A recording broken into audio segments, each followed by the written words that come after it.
दोस्तों नमस्कार, आपका स्वागत है हमारे YouTube चैनल DK स्टोरी में। प्रिय भक्तगण, आज हम आपको एक कथा का श्रवण करा रहे हूँ जो सुनने मात्र से आपके जीवन में सुख संपत्ति और धन की वर्षा होगी। तो चलिए कथा को प्रारंभ करते हैं। भगवान शिव माता पार्वती से कहते हैं, गरीब व्यक्ति को सत्य की परीक्षा क्यों देनी पड़ती है। फिर माता पार्वती कहती हैं, हे देवों के देव महादेव, क्या सत्य की परीक्षा भी होती है।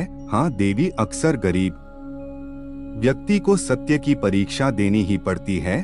फिर माता पार्वती कहती है, वह कैसे। फिर भगवान शिव कहते हैं, हे देवी, आज मैं आपको कहानी के माध्यम से बताने जा रहा हूँ कि गरीब व्यक्ति को सत्य की क्यों परीक्षा देनी पड़ती है। इसलिए हे देवी, इस कहानी को ध्यान से सुने। अगर आप यह कहानी सुन रहे हैं तो पूरा सुनिए। इस कथा को आधा अधूरा छोड़कर जाने की गलती मत करिएगा, क्योंकि इस पवित्र कथा को पूरा सुनने से मनचाहा फल की प्राप्ति होगी। इसलिए इस कथा को पूरा सुने। आप शिव भक्त हैं तो भोलेनाथ का अनादर ना करें। मिर्जापुर गांव में एक प्रसिद्ध नाई मंगू लाल रहते थे। गांव में और भी नाई की दुकानें थी, पर ज्यादातर लोग मंगू लाल के यहाँ ही बाल कटवाने आते थे। कुछ वर्षों के बाद जब मंगू लाल उम्र दराज होकर बीमार पड़े तो उन्होंने अपने बेटे चंदू को पास बुलाया। चंदू बेटा, मेरे जीवन का अंतिम समय आ पहुंचा है। पिताजी, आप ऐसी बातें क्यों करते हैं। बेटा, मेरी बात तो सुनो, मैं अब जा रहा हूँ। मेरी आखिरी इच्छा है कि तुम मेरी दुकान संभालो और उसे कभी बंद ना होने दो। मैंने अपनी जिंदगी में बस यही किया है और चाहता हूँ कि तुम इसे और बढ़ाओ। लेकिन पिताजी, मैं यह कैसे कर पाऊंगा। मुझे तो बाल काटना भी नहीं आता। मुझे पता है बेटा, मैंने तुम्हें अपने काम की बारीकियां नहीं सिखाई, लेकिन बचपन में ही तुमने कैंची से खेलना सीख लिया था। मुझे विश्वास है कि एक दिन तुम सबसे बड़े नाई बनोगे। यह कहते हुए मंगू लाल की आत्मा शरीर छोड़ देती है और चंदू अकेला रह जाता है।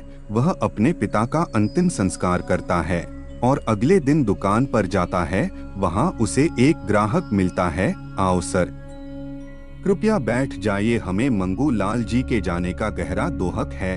हाँ, लेकिन अब मैं उनकी जगह पर हूँ। आइए, मैं आपके बाल काट देता हूँ। चंदू उस ग्राहक के बाल काट रहा है, लेकिन उसे ठीक से बाल काटना नहीं आता। इस वजह से वह ग के बाल बिगाड़ देता है, जिसके कारण ग्राहक नाराज होकर चिल्लाने लगता है, अरे तुमने यह क्या कर दिया, मेरे बाल तो खराब कर दिए। ग्राहक को चिल्लाते देखकर वहां लोग इकट्ठा हो जाते हैं। अरे भाई, क्या हुआ, यहाँ इतनी भीड़ क्यों है। देखो तो इस चंदू ने मेरे बालों का क्या हाल बना दिया है। मैं तो एकदम बंदर की तरह दिख रहा हूँ। कृपया मुझे माफ कर दीजिए सर, मैं अभी सीख रहा हूँ। मैं आज के बाद यहाँ कभी नहीं आऊंगा। वह ग्राहक गुस्से में वहां से चला जाता है। चंदू आगे भी कई बार लोगों के बाल खराब कर देता है, जिससे लोग उसके पास आना बंद कर देते हैं। इससे उसे आर्थिक परेशानियां भी होने लगती हैं और वह इस बात से दुखी होता है कि वह अपने पिता की आखिरी इच्छा को पूरा नहीं कर पाया। कुछ दिनों बाद वह दुकान की ओर जाते हुए और दुखी होकर मन ही मन सोच रहा होता है, हे भोलेनाथ, अब मैं क्या करूं। पिताजी के कहने पर तो मैंने दुकान संभाल ली, लेकिन यह दुकान तो चल ही नहीं रही। किसी भी काम को सीखने में वक्त तो लगता है, पर यह बात मैं लोगों को कैसे समझाऊं। अब तो मैं काम भी सीख चुका हूं, फिर भी मेरी दुकान में ग्राहक ही नहीं आते। यह सोचते हुए चंदू चला जा रहा था कि उसकी नजर रास्ते में एक घायल बकरी पर पड़ी। वह फौरन उसके पास गया। अरे तुम्हें क्या हो गया है। बकरी, मुझ पर एक भेड़िए ने हमला किया था, मैं किसी तरह बचकर यहाँ आई हूँ। अरे तुम बोल भी सकती हो।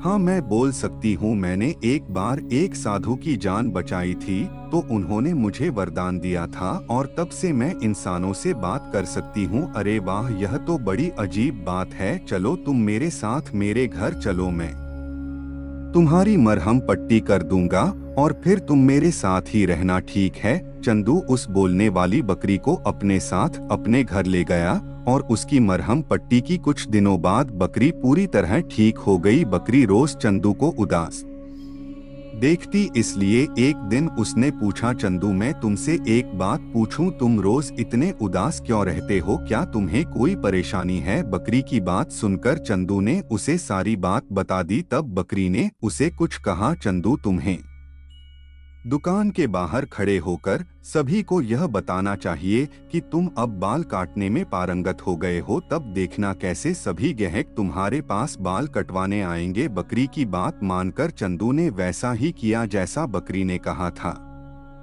आओ आओ, मैंने बाल काटना सीख लिया है, अब मुझसे कोई गलती नहीं होगी। आओ और मेरे पास अपने बाल कटवाओ। आओ आओ। नहीं भाई नहीं, अगर हम तुम्हारे पास बाल कटवाने आएंगे तो तुम हमें बंदर बना दोगे। नहीं, मैं ऐसा कुछ नहीं करूंगा। एक बार बाल कटवा कर तो देखो। चंदू पूरे दिन आवाज लगाता रहा, लेकिन कोई भी उसके पास बाल कटवाने नहीं आया और फिर वह उदास हो गया और घर जाकर बकरी से बोला, बकरी मैंने वैसा ही किया जैसा तुमने कहा था, लेकिन कोई फायदा नहीं हुआ, सब खत्म हो गया है। मैं अपने पिताजी की आखिरी इच्छा भी पूरी नहीं कर पाया। मैं एक बहुत बुरा बेटा हूँ। हे भोलेनाथ, मैं अब क्या करूँ? यहाँ के लोग और ना ही कोई मुसाफिर मेरी दुकान पर आता है।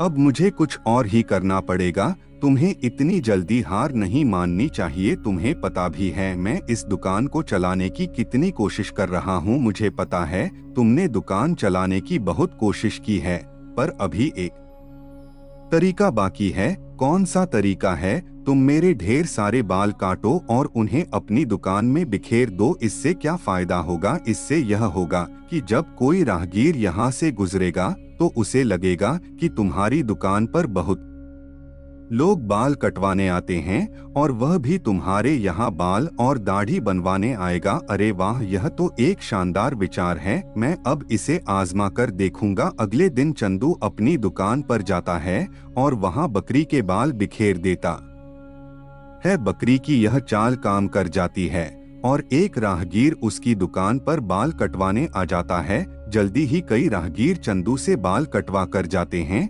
जिससे आसपास के लोग भी यह सोचने लगते हैं कि चंदू अब अच्छे बाल काटने लगा है। इसके बाद कई लोग चंदू के पास बाल कटवाने जाते हैं। उसी गांव में यह देखकर प्रकाश नाई सोचता है कि जब से मंगू लाल की दुकान बंद हुई थी तब से उसकी दुकान नहीं चल रही थी, पर अब फिर से वही दुकान उसके बेटे ने चला दी है। इसलिए उसे जाकर देखना चाहिए कि अचानक ऐसा क्या हुआ कि लोग उसके पास जाने लगे। प्रकाश नाई जानकारी लेने के लिए चंदू की दुकान पर जाता है। चंदू भैया जरा बाल काट दो। भाई प्रकाश, तुम तो खुद ना आई हो, तुम मेरे पास बाल कटवाने क्यों आए हो? ना आई हूँ तो क्या मैं तुमसे बाल नहीं कटवा सकता? अरे भाई सुना है तुम अच्छे बाल काट रहे हो, इसलिए तुम्हारे पास चला आया। ठीक है भाई। चंदू प्रकाश के बाल काटने लगता है। प्रकाश इस दौरान आसपास पड़े हुए बालों को देखता है और समझ जाता है कि वे बाल बकरी के हैं। अरे यह सब तो बकरी के बाल हैं। अच्छा, तो तुम सबको मूर्ख बना रहे हो। यहाँ तो ने बकरी के बाल काट कर बिखेर दिए हैं ताकि लोग सोचे कि तुम्हारी दुकान बहुत चलता है। तुम क्या कह रहे हो? प्रकाश रुको, अभी मैं तुम्हें सबक सिखाता हूँ। अरे भाइयों देखो, यहाँ एक धोखेबाज है। देखो कैसे लोगों को मूर्ख बना रहा है। क्या हुआ भाई? अरे इस चंदू ने तो अपनी बकरी के बाल काटकर दुकान में फैला दिए हैं ताकि लोग सोचे कि यहाँ बहुत ग्राहक आते हैं। हे भगवान, इसने तो हद कर दी। पर मैं तो अच्छे से बाल काट रहा हूँ, आप लोगों को मुझ पर विश्वास नहीं हो रहा, इसलिए मुझे यह सब करना पड़ा। नहीं, तुमने सबको धोखा दिया है। तुम झूठे हो, तुम्हारे दिल में चोर है। ऐसा नहीं है भाइयों, मैंने यह सब सिर्फ अपना काम चलाने के लिए किया है। मेरे दिल में कोई पाप नहीं है। पर हम कैसे मान ले कि तुम्हारे दिल में पाप नहीं है?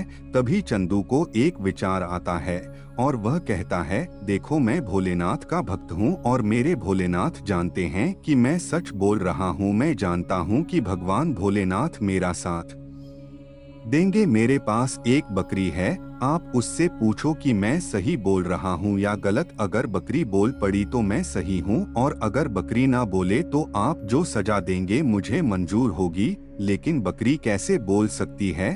अब तो तेरी दुकान जरूर बंद हो जाएगी, भला बकरी कैसे बोलेगी मुझे भगवान भोलेनाथ पर भरोसा है। बकरी जरूर बोलेगी ठीक है, तो बकरी को बुलाकर साबित करो कि तुम सच्चे हो। चंदू घर जाकर बकरी को लेकर आता है और रास्ते में उसे सारी बातें बता देता है। मैं बकरी को ले आया हूँ, अब आप बकरी से कोई भी सवाल पूछ सकते हैं। मुझे पूरा विश्वास है कि यह बकरी मेरी ईमानदारी का प्रमाण अवश्य देगी। अच्छा, मैं ही सवाल करता हूँ तो बकरी जी कृपया बताएं कि क्या चंदू सच कह रहा है या झूठ, क्या उसके दिल में पाप की भावना है या नहीं। बताइए बकरी जी। सभी लोग बकरी की ओर उत्सुकता से देख रहे होते हैं कि बकरी क्या कहेगी। तभी अचानक बकरी बोल उठती है, चंदू सच कह रहा है, उसके दिल में कोई पाप नहीं है। मैंने उसे रोते हुए देखा है। उसने अपने मरते हुए पिता से वादा किया था कि वह उनकी दुकान को बंद नहीं होने देगा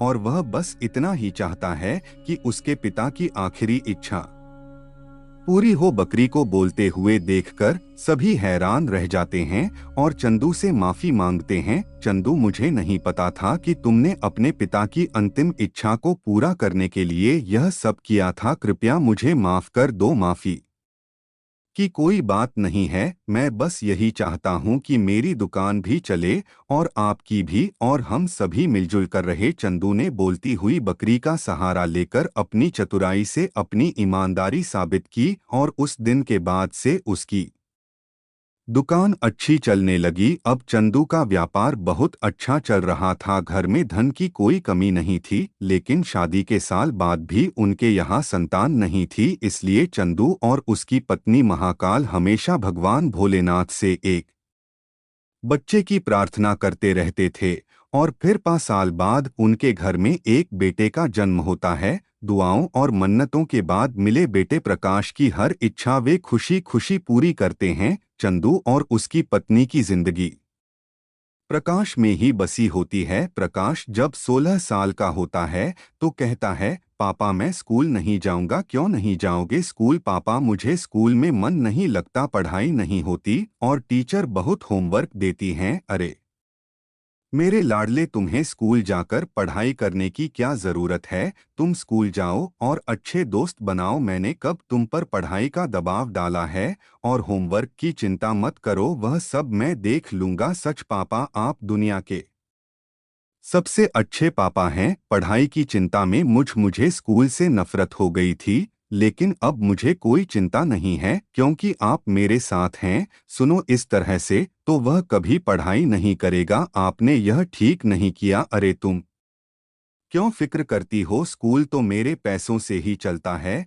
मेरे पास इतना बड़ा नाई की दुकान है, धन दौलत सब इसी का है। आखिर मैंने यह सब ऐश्वर्य किसके लिए इकट्ठा किया है? उस औलाद के लिए जिसके लिए मैं तरसता रहा हूँ। मैं उसे दुखी नहीं देख सकता। मैं अपने बेटे के भविष्य की बात कर रही हूँ। चंदू, लाड प्यार की एक सीमा निर्धारित करो वरना बाद में पछताना पड़ सकता है। देखो, बात को बढ़ा चढ़ाकर मत पेश करो। और हाँ, आज मुझे प्रकाश के लिए बाइक खरीदने जाना है, इसलिए सुबह सुबह मेरा मूड मत खराब करो प्लीज। क्या कहा? आपका बेटा अभी 16 साल का ही है, अभी से उसे बाइक क्यों चाहिए? सुंदरी की बातों का चंदू पर कोई असर नहीं होता और वह कार में बैठकर ऑफिस चला जाता है। कुछ दिनों बाद प्रकाश का पर नाम आता है। चंदू के अत्यधिक लाड़ प्यार और बाइक दिलवाने के कारण प्रकाश 10वीं कक्षा में फेल हो जाता है। देखा, नाम रोशन कर दिया ना। मैं कहती थी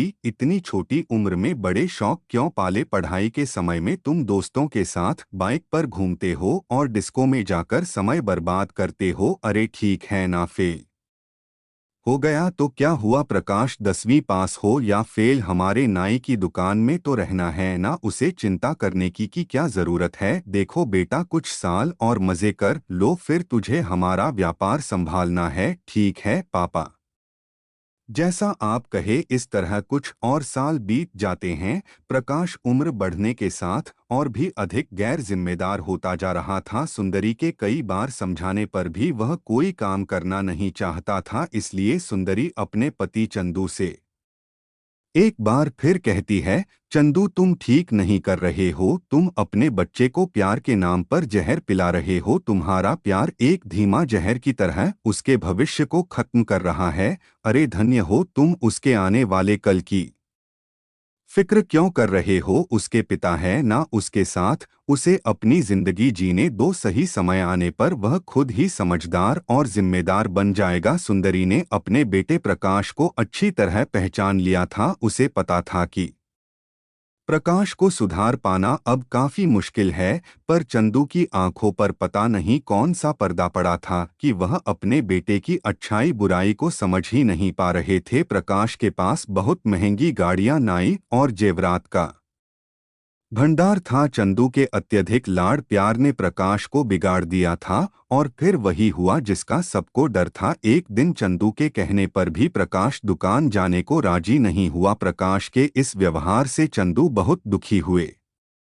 और फिर एक दिन प्रकाश एक लड़की को लेकर घर आ गया। माँ को नमस्ते करो, पहले यह बताओ यह लड़की कौन है? माँ, यह शांति है, और हमने शादी कर ली है। क्या शादी कर ली? और हमें बताना भी जरूरी नहीं समझा इसमें बताने का क्या है पापा? बस मन किया तो शादी कर ली मैंने। शांत हो जाए, अब तो पता चल गया ना आपको, अब इतना परेशान क्यों हो रहे हो? पापा आप तो मेरे अच्छे दोस्त हो हैं ना। आज पहली बार चंदू को एहसास हुआ कि प्रकाश ने जो किया वह सही नहीं था। सुंदरी की बातें अब उसे समझ में आ गई थी। अत्यधिक लाड़ प्यार से उसका बेटा बिगड़ चुका था। सच्चाई सामने आने पर चंदू अपने बेटे प्रकाश से कहता है, सुनो बेटे, जो भी हो गया सो हो गया, पर अब तुम विवाहित हो और शांति की जवाबदेही भी तुम्हारी है। अब से तुम्हें रोज मेरे साथ दुकान आना होगा। पिताजी आपको मालूम है ना कि मुझे काम करना नहीं आता, और अभी तो मेरे खेलने कूदने के दिन है।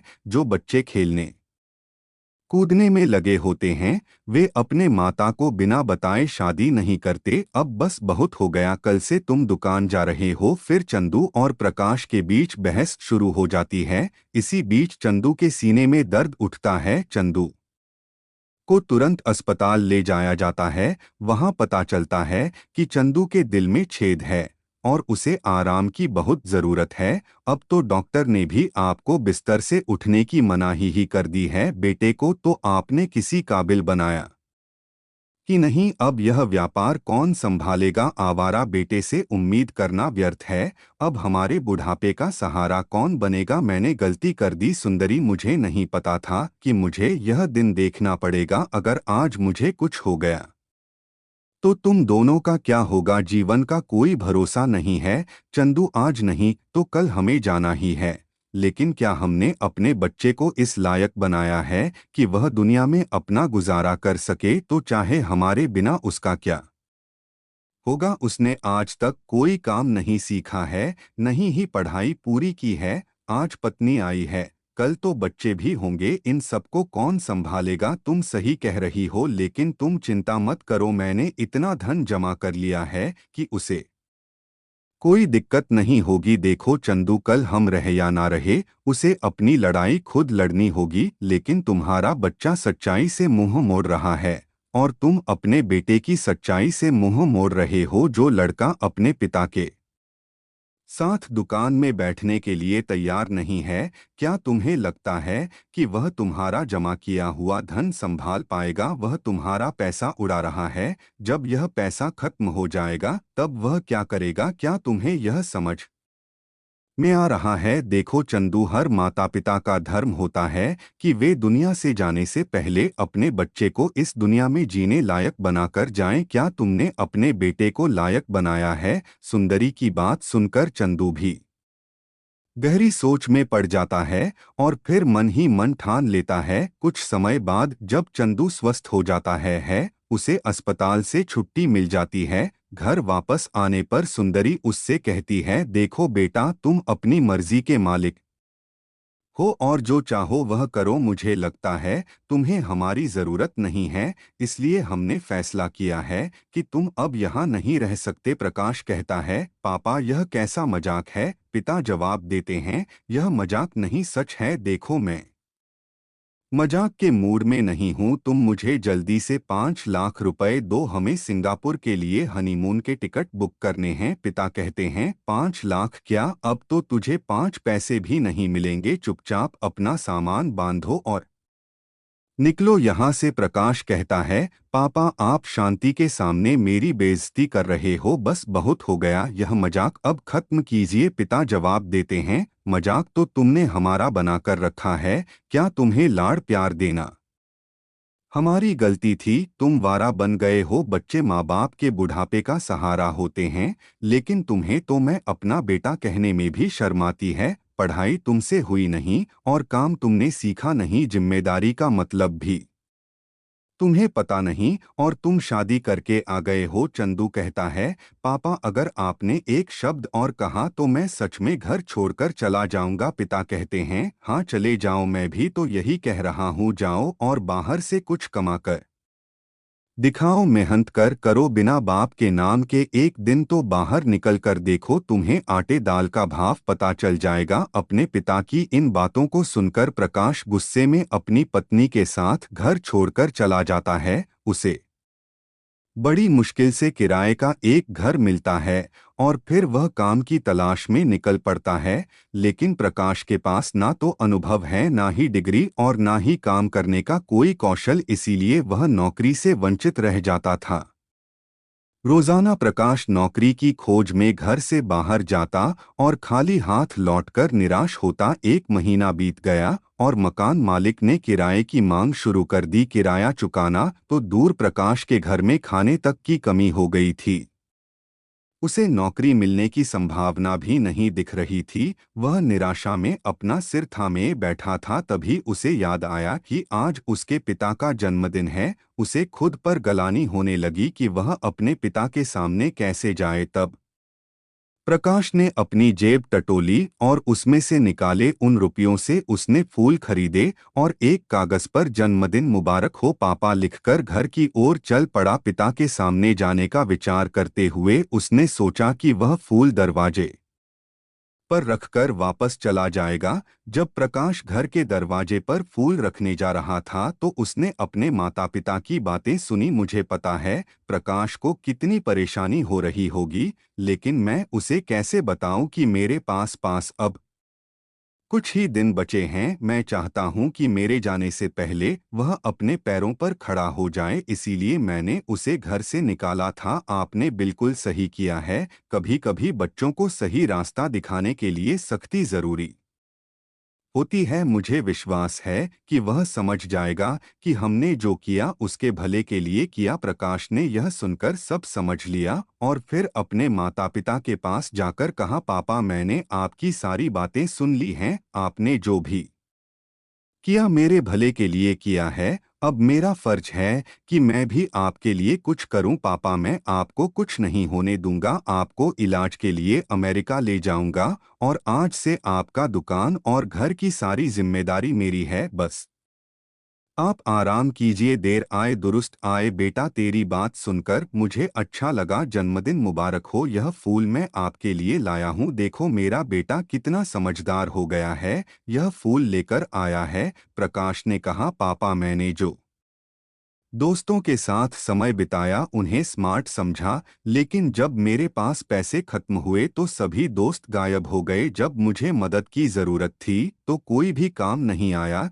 लेकिन अब मैं समझ गया हूँ कि माता पिता अगर अपनी संतान को डांटते हैं तो वह उनके भले के लिए होता है। माता पिता की डांट भी संतान के लिए आशीर्वाद की तरह होती है। प्रकाश की बातें सुनकर सुंदरी ने उसे गले लगा लिया, जब तुम जागो वहीं तुम्हारी सुबह होगी बेटे, तुम देख लेना, मैं तुम्हें जल्द ही सब कुछ सिखा दूंगा और तुम भी अपने पिता की तरह एक सफल नाई बनोगे। हाँ पिताजी, मैं कड़ी मेहनत करने को तैयार हूँ, आज से मैं खुद को मालिक नहीं बल्कि एक कर्मचारी की तरह आपकी दुकान में काम करूंगा और हर महीने वेतन लेकर उसी किराए के घर में रहूंगा। जब तक कि मैं आपका बेटा होने के काबिल नहीं बन जाता तब तक मैं उसी किराए के घर में रहूंगा। और फिर प्रकाश वास्तव में सुधर जाता है।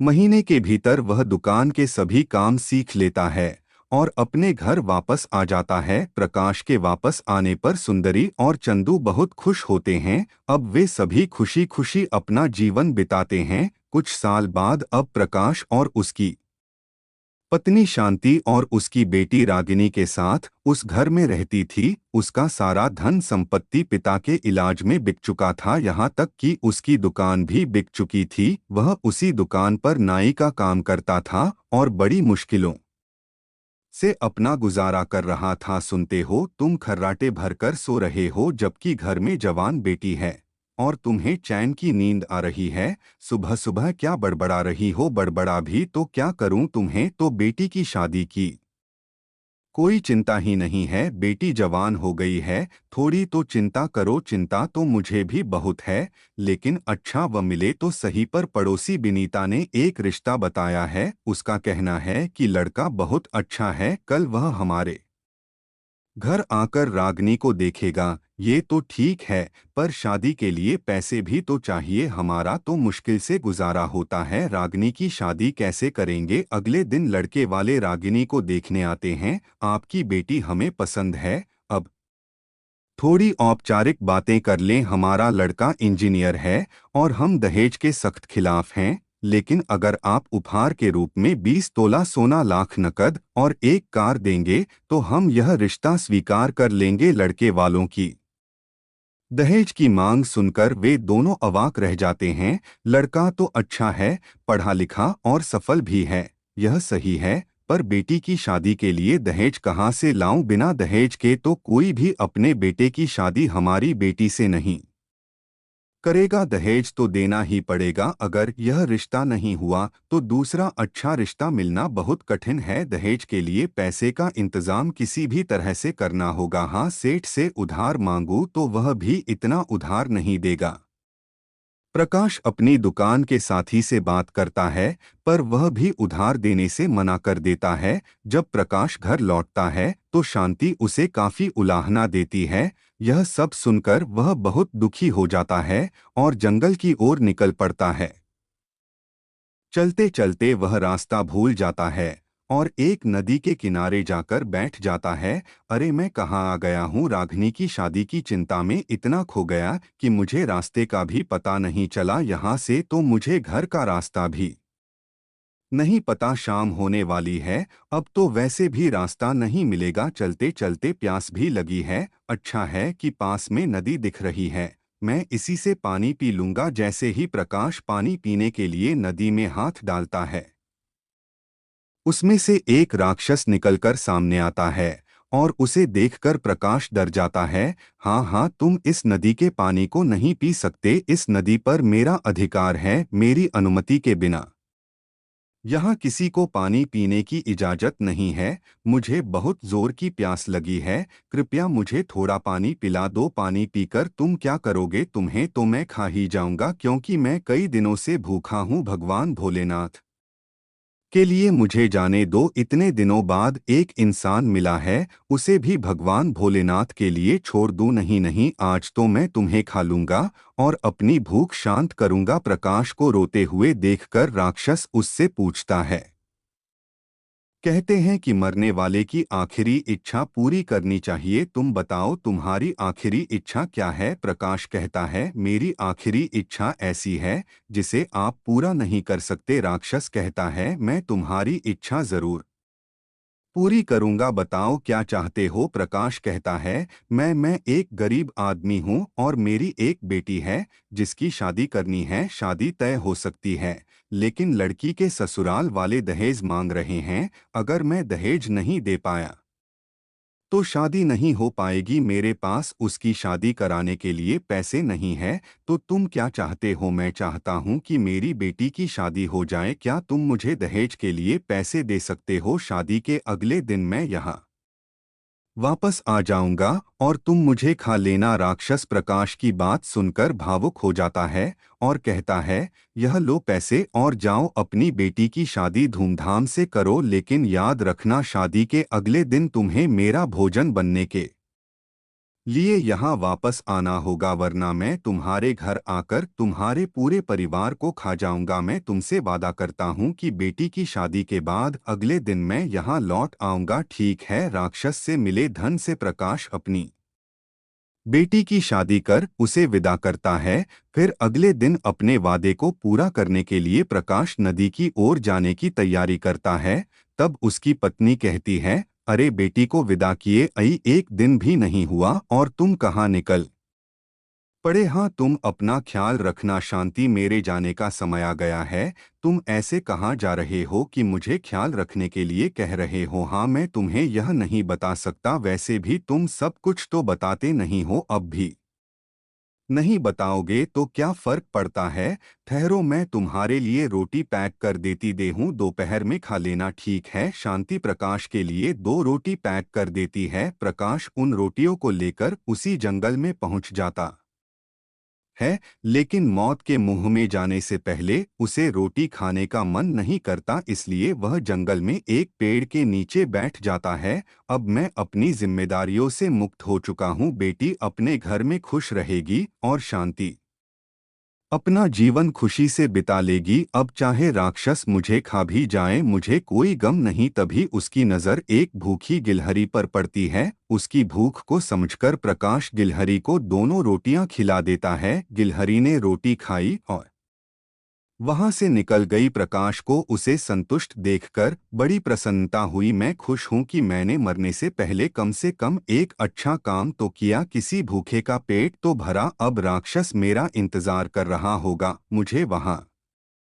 पहुंचना होगा, वरना शांति की जिंदगी भी संकट में पड़ सकती है। प्रकाश राक्षस से मिलने के लिए नदी की तरफ बढ़ जाता है और वहां पहुंचकर राक्षस को पुकारता है, राक्षस जी, अरे राक्षस जी, आप कहाँ हैं? तो तू आ गया? मानो जी हाँ, मैं आ गया हूँ। अब आप मुझे खाकर अपनी भूख शांत कर सकते हैं। तुम्हें यहाँ आने में डर नहीं लगा? मैंने वचन दिया था कि मैं अपनी बेटी की शादी करवाकर दूसरे दिन लौट आऊंगा। प्रकाश, तुम चाहते तो मुझे नष्ट करने का उपाय भी सोच सकते थे, पर तुमने ऐसा नहीं किया। तुम अपनी मौत से मिलने फिर मेरे पास आ गए। मैंने अपनी बेटी की शादी के लिए आपसे कुछ सांसें और कुछ धन उधार लिया था और बदले में मैंने आपके पास लौटने का वादा किया था, इसलिए मैं वापस आ गया हूँ। तुम तो बहुत ही ईमानदार इंसान निकले। अच्छा चलो, मेरे एक प्रश्न का उत्तर दो। जाते जाते भी आप मेरी परीक्षा लेना चाहते हैं? हाँ ठीक है, पूछिए, वह कौन सी चीज है जिसमें सब कुछ लिखा होता है लेकिन कोई उसे पढ़ नहीं सकता? सोचकर प्रकाश जवाब देता है, इसका उत्तर है किस्मत। किस्मत में सब कुछ लिखा होता है लेकिन उसे कोई पढ़ नहीं सकता। वाह, तुमने बहुत ही अच्छा जवाब दिया है। तुम ईमानदार के साथ साथ जानी भी हैं, लेकिन कुछ ही पलों में मेरा ईमान और ईमानदारी आपके लिए खाना बन जाएगी। तुम चाहे तो अपनी जान बचा सकते हैं। वह कैसे? अपनी जान बचाने के लिए तुमको मेरी जय जयकार करनी होगी। कहो शैतान जिंदाबाद। यह नहीं हो सकता। जिस ईमानदारी के साथ मैं आपके पास मरने आया हूँ, उसी ईमानदारी के साथ मैं अपने भगवान शिव की पूजा करता हूँ। प्रकाश के जवाब को सुनकर राक्षस भगवान शिव के रूप में बदल जाते हैं। प्रभु, आप कौन हैं? मैं देवों का देव महादेव हूँ और मैं तुम्हारी परीक्षा ले रहा था। तुम न केवल ईमानदार हो बल्कि सच्चे भक्त और परोपकारी भी हो। तुमने मेरे प्रश्न का उत्तर भी दिया और एक भूखी गिलहरी को भोजन भी दिया। तुम वास्तव में एक नेक दिल इंसान है। मैं तुमको जीवन दान देता हूँ और तुमको आशीर्वाद भी देता हूँ कि तुम धन धान्य से पूर्ण रहेंगे और परोपकार करते हुए अपना जीवन व्यतीत करेंगे। तुमको सभी लोग एक अच्छे इंसान के रूप में पहचानेंगे। तथास्तु। इसके बाद प्रकाश अपने घर की ओर चल पड़ता है और जब वह अपने घर पहुंचता है तो वहां एक भव्य बंगला देखकर खुश हो जाता है। शांति प्रकाश को देखकर वहां आती है और खुश से उससे कहती है, तुम कहाँ चले गए थे? यहाँ सब कुछ तो बदल गया है। देखो हमारा नया घर, यह सब कहाँ से आया तुम्हें पता है क्या? नहीं, मैं तो बस 2 पल के लिए आंख लगी और यहाँ सब कुछ बदल गया। यह सब भगवान शिव की कृपा है। प्रकाश शांति को पूरी कहानी बताता है और वह भी बहुत खुश होती है। फिर दोनों हंसते खेलते ईमानदारी और परोपकार के साथ अपना जीवन बिताते हैं। इतना कहकर भगवान शिव इस कहानी को समाप्त करते हैं। इस वीडियो को बोलते समय कोई त्रुटि हो तो मैं क्षमा चाहती हूँ। उम्मीद है आप सभी को यह वीडियो अच्छी लगी होगी। अगर आप शिव के सच्चे भक्त हैं तो चैनल को सब्सक्राइब और वीडियो को लाइक करके कमेंट में हर हर महादेव लिख दीजिए।